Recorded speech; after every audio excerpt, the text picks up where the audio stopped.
Magandang buhay mga bata!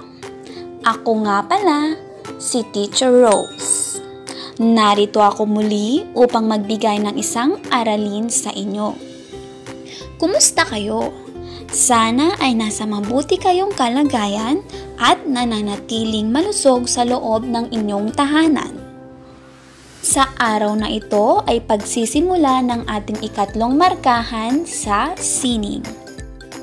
Handa na ba kayong matuto sa bagong aralin ngayong ikatlong markahan?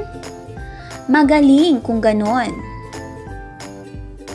Mula sa ikatlong markahan, unang linggo, ang aralin natin ngayon ay may pamagat na makabagong pamamaraan ng paglilimbag. Ang layunin ng aralin na ito ay natatalakay ang bagong pamamaraan sa paglilimbag gamit ang iba't ibang bagay.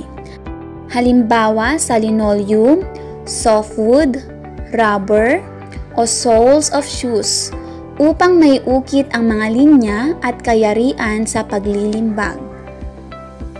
Alam nyo ba mga bata, ang sining ng paglilimbag ay nagsimula sa bansang China taon na ang nakalipas. Ginamit nila ang paglilimbag bilang pamamaraan ng pagtala ng kasaysayan ng kanilang bansa. Ginamit din nila itong paraan ng pagkukwento gamit ang mga larawan. May mga iba't ibang uri ng sining ng paglilimbag na ipinakilala at pinasikat sa Asia, Europa, Africa at iba pang bahagi ng mundo. Pero bago natin alamin ang iba't ibang uri ng sining ng paglilimbag, ano nga ba ang paglilimbag?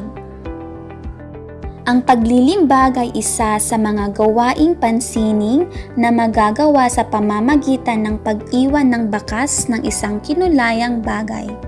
Ito ay maaaring isagawa sa pamamagitan ng iba't ibang bagay na matatagpuan natin sa paligid at sa pamayanan. Halimbawa na lamang dyan ay ang linoleum, softwood, rubber, o sole of shoes.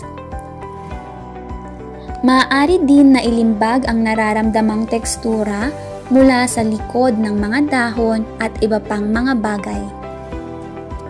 At sa pamamagitan ng pagkulay, mapagyayaman ang ganda ng mga gawaing pansining. Sa kulay, maipapakita rin ng lubusan ang damdamin at imahinasyon ng likhang sining kung paano nagbabago ang mga nakulob o naitagong bagay upang makalikha ng linya o texture gamit ang mga bagong paraan ng paglilimbag.